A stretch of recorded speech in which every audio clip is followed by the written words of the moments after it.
Hello and welcome to Options Guide TV. My name is Brian Overby. I am the author of the Options Playbook, and I'm going to be your host here for about the next 30 minutes here on Options Guide TV.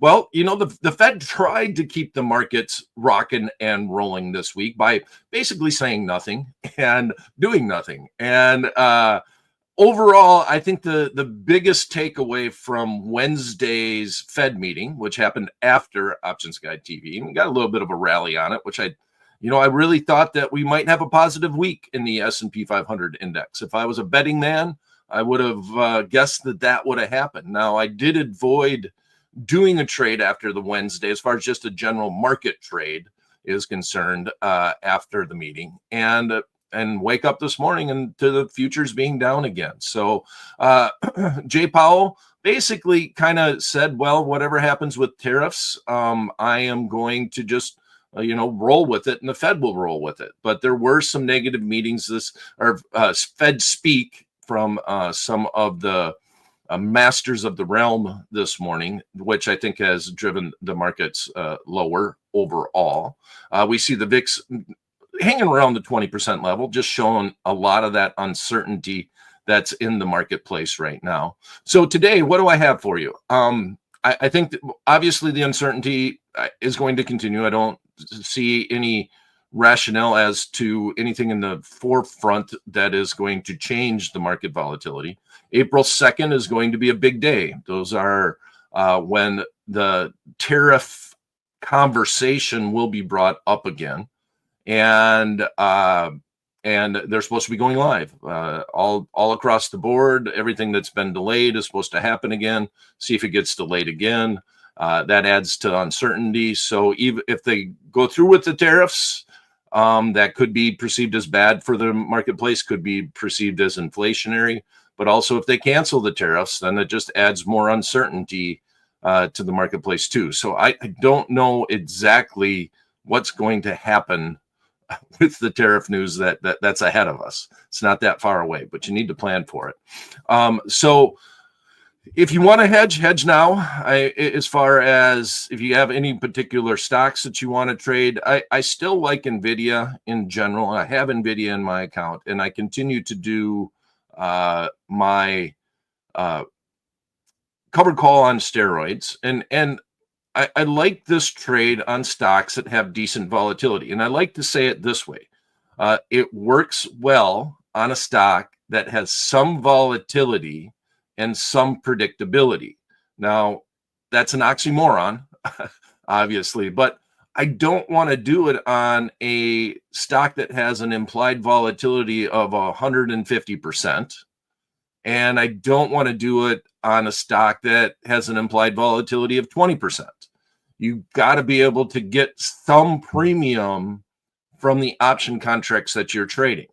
And NVIDIA, I picked those numbers in particular because NVIDIA, going out about 30 days, trades at about a 44% implied volatility. Now, that is up a little bit because obviously the market just in general, volatility is up on the general market, on almost all the stocks that are big players in the marketplace, like NVIDIA, that have been beaten up a little bit. So that provides some opportunity. And so I'm going to go back, and if you want more details on this, we had an Education Monday on President's Day just recently, where I actually went through a PowerPoint on NVIDIA and talked a little bit about this strategy that I am going to approach. But in my own account, I have another round of covered calls on steroids that are going to expire on my NVIDIA stock position. So I'm going to, with NVIDIA down today, I am going to put on a new trade. As a matter of fact, I'm kind of sad because they expire today, and I'm going to close it out because NVIDIA is down. So I got to pay pennies, and a lot of times I would just let it expire worthless, but I'm going to close it out so that I can go back and put on another covered call with steroids. And a couple of these have already paid out where the stock has came back. So NVIDIA has been down, but it hasn't been out, if you will. It's not been knocked out by any means. Jensen the CEO of the company and all of the semiconductor space, had a big conference, a lot of positives in that conference. Really thought the stock might actually bounce back because of it, but the fundamentals are just a little bit too weak well, I'd say the nervousness. The fundamentals aren't weak as of yet, but the uncertainty definitely is high. Okay, so if we look at NVIDIA, we've seen over the last month or so, we've seen a run up. Comes where this all started was all the way back here in the DeepSeek news. Market came way down, ran back up, came back down, ran back up, came back down. So there has been some opportunity to trade out of these, whereas with a covered call position, you don't have that opportunity. Okay, so what am I talking about? Well, here's covered call on steroids. This is an alternative to a covered call. I'm using a general search term. I don't really like that name, but I've heard it called that before. Inside the options playbook, it's actually a front spread. So if you go to options playbook, you put it in the search tab. I don't have it up right now, so I'm not going to go there. And you type in front spread. That is the trade. It's a ratio spread. You're going to buy one call and sell two. Now, that's a naked trade. You're naked short one call option unless you have the stock. And so if you have the stock, then that second call is covered. So here's the scenario. Right now, the April 17th is 27 days out. We're looking at NVIDIA. So we're sharing the screen. Yep, I'm seeing it right now. We're sharing the screen. And NVIDIA is at 116.17 at this level. I'm going to look at the 120 level, and we still want to do a covered call. We still want to bring in some premium. We still want to get paid if the market goes down. Okay, so if we look at the 125 strike call, and we just sold that, that's 9 points higher than where the market is at right now. On a percentage basis, 8-9%, right? With NVIDIA at 116. So that's a solid move to the upside. If you sell the covered call, you have the danger that the stock could get called away. And there are probably a lot of people that own the stock out there at 140. So I don't necessarily want to just sell the call, but I do want to try to take advantage of the vol premium, and I do want to get paid a little bit more for the snapback if the market does come back. Ultimately, I am okay with holding the video long term, and you have to be okay with that. Also on that show that we went back prior to that, we did talk about collars and protected puts on stocks and as on the market as a whole. But if we look at this, NVIDIA is at 115. 4 points higher is 120. Here's the trade. Instead of bringing in $2 on 125 call, which is a solid amount, 10% or 9% higher or whatever in the stock over a 30-day period. That's a decent vol that you're getting, 42%. We're going to come in and we're going to buy this one. I need that to pop in down below. There it goes. And then we're going to sell two of these. And we're going to bring in a 71-cent net credit. Okay, so we're not going to get $2.50.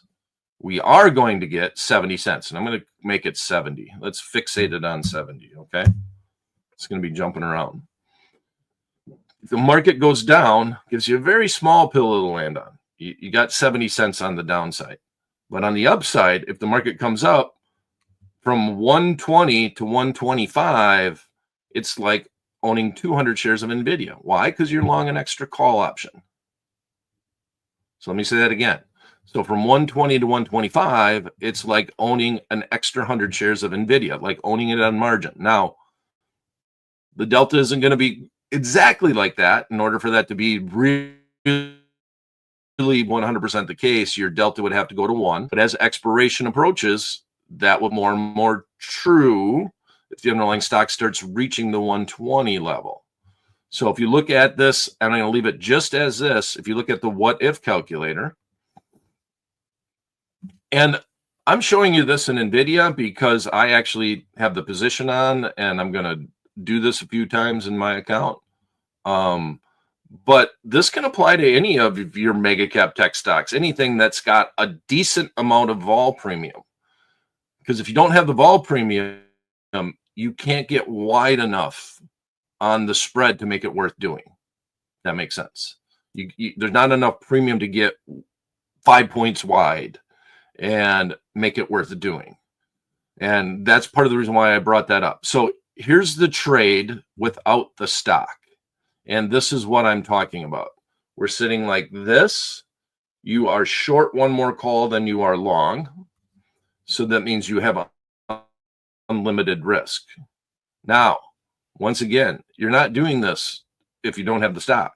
If you have the stock, then we're going to add this to, we're going to add the equity, and I'm going to click this button, and we'll see what happens. So it goes from this, right, to like this. And now you have something that looks like a covered call, but oh my gosh, look at this from here. From 120 to 125 at expiration, the rise over run is 2-to-1 as opposed to 1-to-1, right? This is a 1-to-1 rise over run. This is a 2-to-1 rise over run. So in this instance, for every dollar it goes up on NVIDIA and you make on NVIDIA stock, you make an extra dollar on your long call spread that you've embedded in your covered call.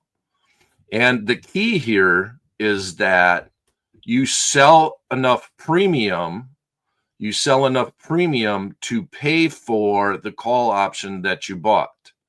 So from here to here, by selling the $2.46 expensive call option, you can actually use that to pay for another call option.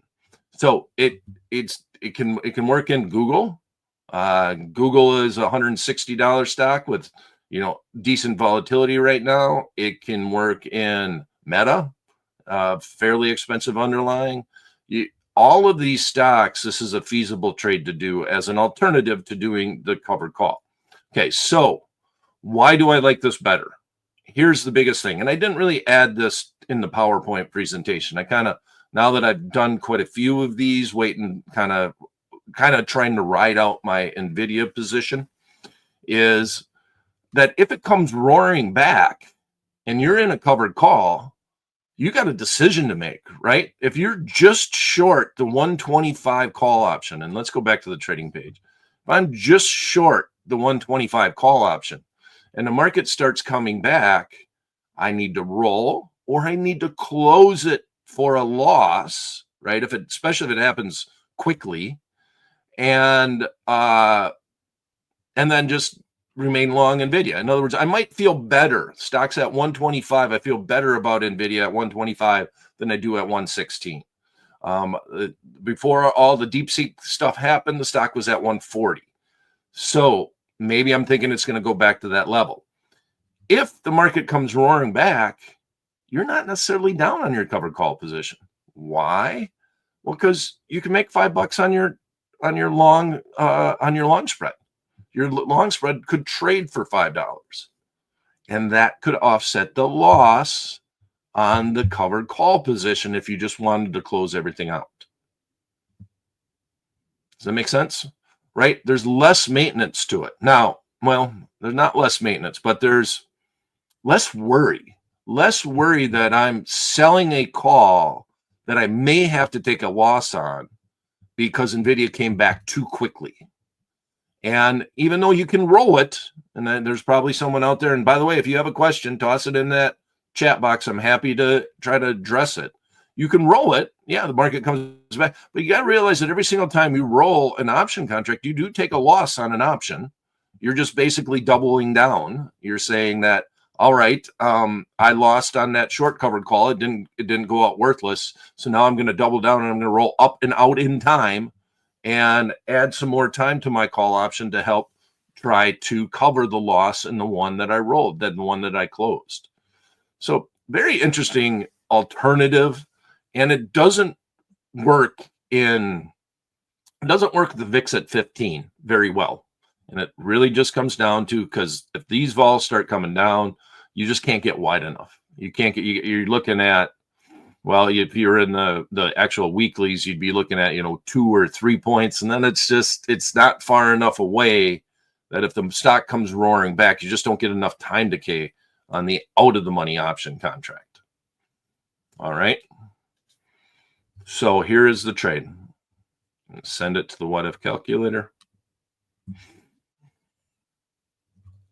Got it loaded up. Okay, so we have both trades now.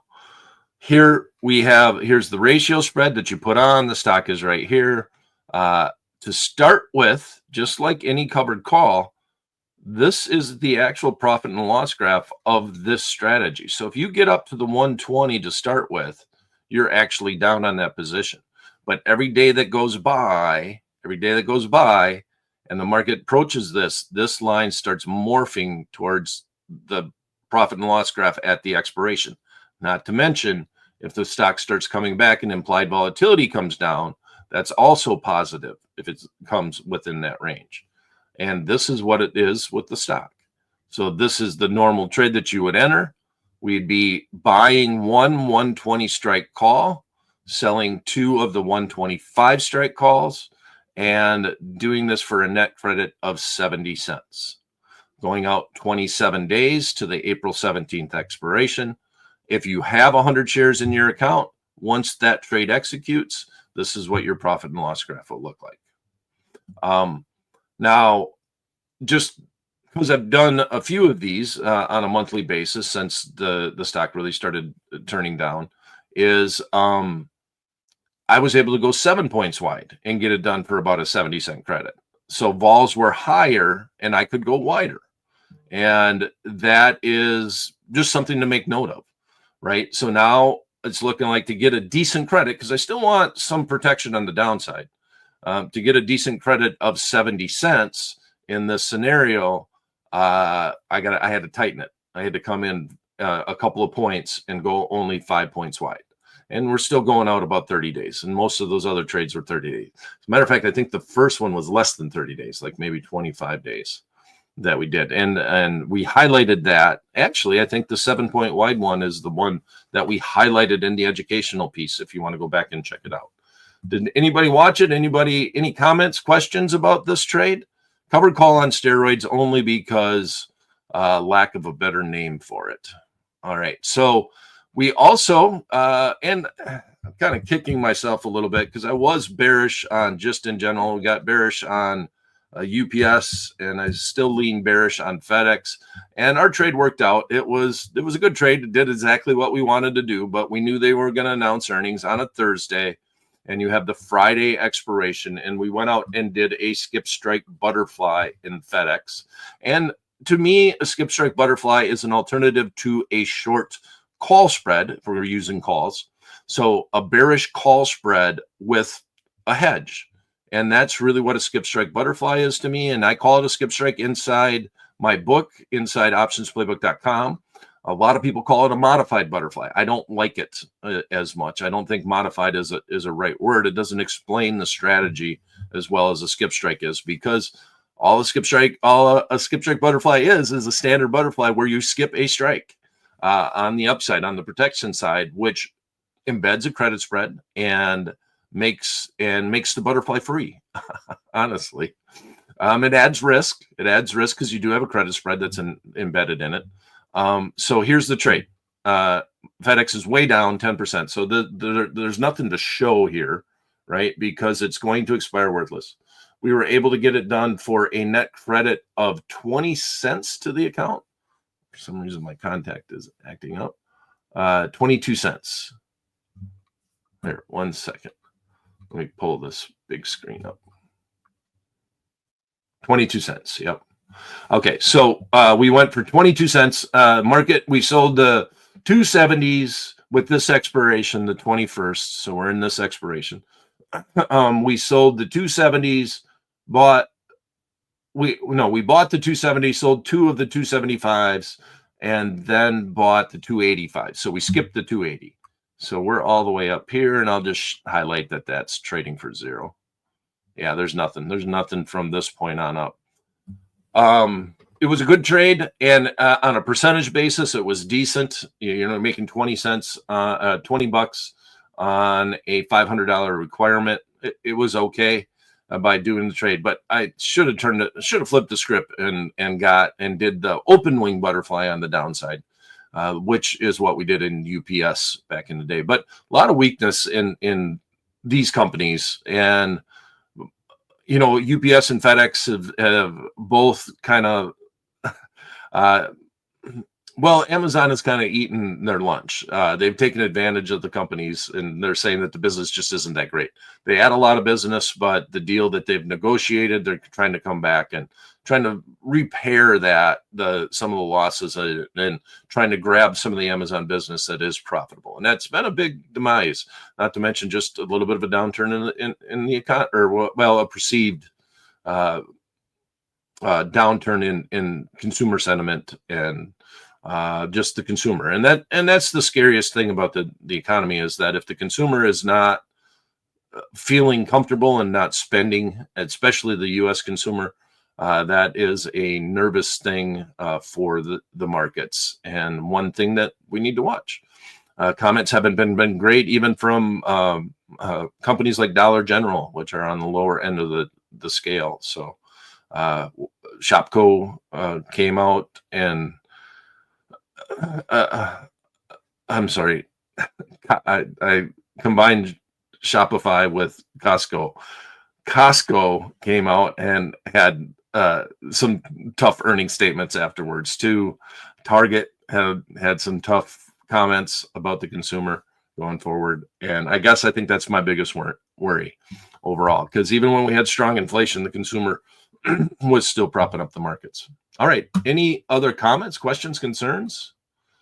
Markets are a little tough, and we ultimately, we're hoping that we can get bullish in the marketplace, but I don't know where that is on Monday, or where, I don't have any comments as to when the sentiment may change. April 2nd is going to be a big day. The tariffs are going to be, that conversation on that day is going to be a big day. I do feel that. And probably this Monday, we'll look at another SPX trade, and we'll probably do something. We'll lean bearish at this point. Don't want to put the trade on right now. Over the weekend, I like to trade more on Monday morning, but that's what we'll look to do in this coming up Monday show. Thanks for tuning in, and we'll see you for the next edition of Options Guy TV at 11 a.m. Eastern Time inside the Tradier Hub at hub.tradier.com. Thanks for stopping in.